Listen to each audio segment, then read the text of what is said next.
Alrighty, so to finalize this would be, under my leadership, the reforming this country.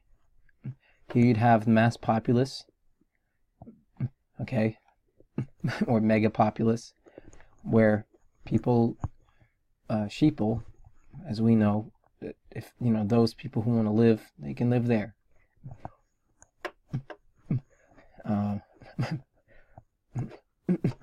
Here you have Mexico. Mexico here. Here's the border as it is today.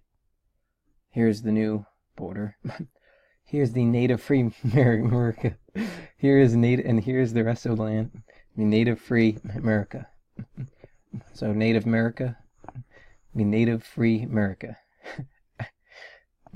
So, subject to change. This is just like for fun, but the point, you get the point. This is native free America. This is the mass populace, or mega populace, which could make up anywhere from 200 million to 300 million. Another, like, the population of Texas, of free Americans and Native Americans spread out throughout this land, living as they please. And then of course Mexico, and then that's it, and it'd be a place of limited government, very, very small government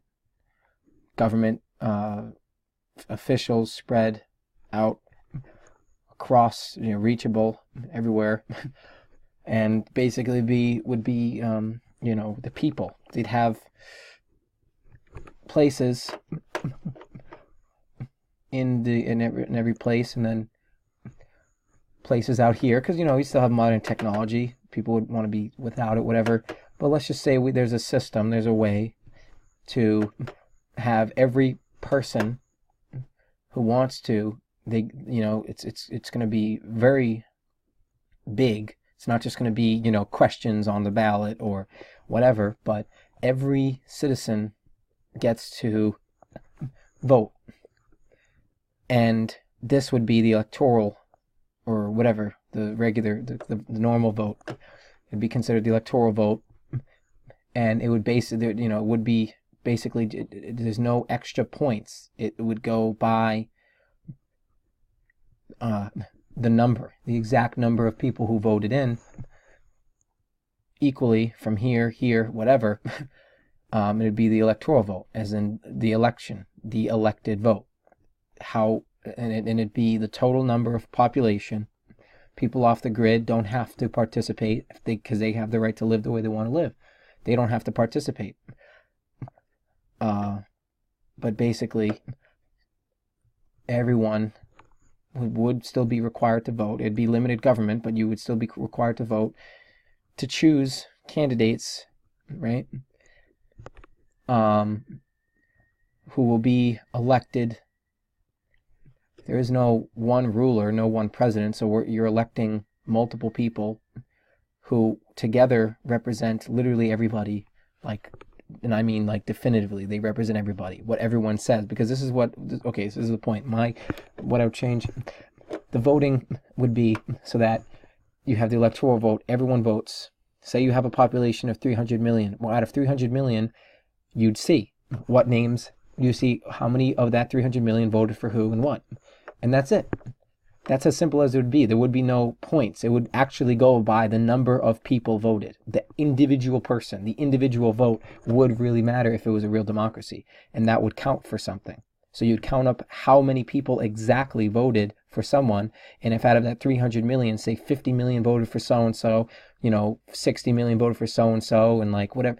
Obviously, the majority of people who voted for somebody would, be elected. And that would work the same way through all branches of the necessary government, in this limited form of government. Probably it would be more like just having an all Congress, right? There would be no president, vice president. It would just be a branch of people who work as a single mind together to literally only do and say what the people want them to in any particular place for any particular, whatever. That'd be it. It'd be a true democracy once and for all, where the people run the government. Okay, and you'd still have people, you still have, police, and you'd still have, people who are required to defend, but everyone would be responsible. There'd be mandatory training. People would have to, start becoming more independent, learn how to fight, learn how to defend for yourself, learn how to, all very logical without just, blatant security and all kinds of fucking like ridiculous, oh, do this, do that, registration, and no microchipping, no iris scanning. No, it'd just be a logical society where, yes, you'd still have a police force, but the police simply polices. They are not the law, and they are there to make sure that the people are upholding the law, but they themselves have to uphold the law. They are truly public servants. They don't carry lethal weapons. They carry non-lethals only. uh, and well, or whatever lethals, but the point is, everyone is going to be required to carry a firearm of some kind. You have to have something on you so that everybody has at least a knife or a gun, or some type of non-lethal, whatever your preference. But everyone would be required, and we'd have, national days, like National Giving Day. I'd create, like, I think every president gets the right to create a day or something like that. So I'd have National Charity Day, where it's mandatory that every U.S. citizen, okay, has to give, depending on there wouldn't be any classes, because I would abolish classism. There'd be no middle class, upper class. There'd be equal wealth distribution. So you probably wouldn't even need Charity Day. But the point is, if society was still the way it was, I would create charity. The point is, it's a day where everybody, rich people, everyone, they have to give a certain amount to charity, to some type of charity. Like, so like Earth Day, does everybody really, like, shut off their lights? No. Is everybody really going to give? No, probably not. You can't enforce that. And, but the point is, I would do something like that. But here's the thing. So everyone individually would vote, and those individual votes would count. And that's how, how you'd elect this group of people who are going to do what the people want and truly work for the people. But also with the voting, unlike, just stupid, simple ballot questions that aren't for the entire country, just for particular states or whatever, you'd have a review of the entire Constitution, the revised Constitution, the definitive Constitution, right?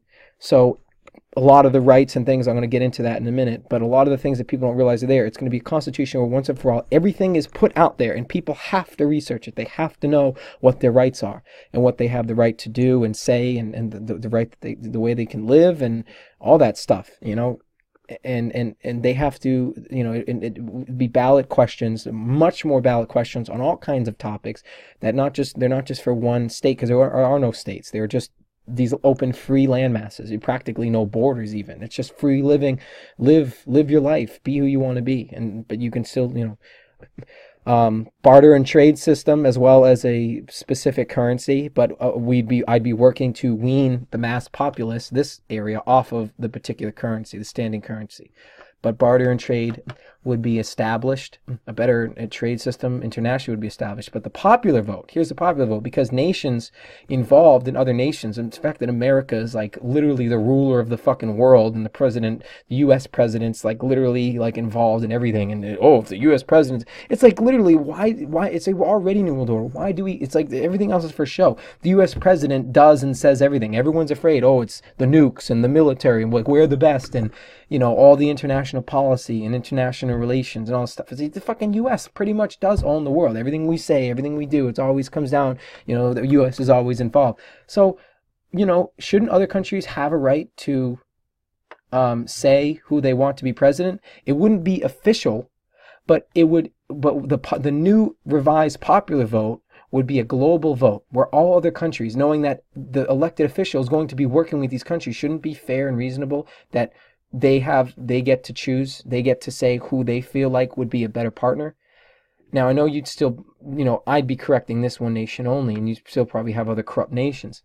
But it would be interesting to see. It wouldn't actually go into effect. The popular vote would simply be just that, a popular vote. But at least it once and for all give international nations, other countries, other people of the world, the citizens of the world, to have a right to say who they would probably want to be elected official for that country, and we'd just be able to see, like, imagine being able to see like what like all countries want to say, because again, it's, their lives are also just as much as at risk, and also, because of the way American politics are run. I mean, a country sticks its nose into everything. I mean, you kind of think about it, it's like at some point or another, citizens of the world are going to be involved through their governments with international policy and war and all this other stuff. And it would just be neat to see what other countries, other citizens said, about our laws and our officials, and just so that we can actually truly work together with the world, instead of being,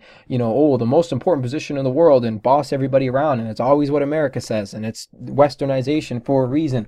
It's no, you don't hear about, I just think it would be fair and interesting to get a popular vote of the world, the mass populace, and see how the majority of citizens of the world are involved in international affairs, what they truly know, and how they perceive, things to play out, and the type of person that they would want to communicate with their elected leaders, and so and so. And maybe it'd be a system that the rest of the world adapts. It wouldn't actually go into effect. We wouldn't actually adhere to those things, but it definitely could influence the population of that country itself, that they'd wanted to be, in all fairness, and to find some, to be in agreement with their neighbors, their fellow citizens of the world, knowing that at the end of the day, they're all going to be, pawns of whatever these world elected officials decide to do. Whatever, if there's a war that breaks out, they're sending us to war. If it's this happening, it's always reflecting us. So it would be interesting to see that a country so powerful, meddling in everyone else's affairs and somehow always being involved in everyone else's affairs,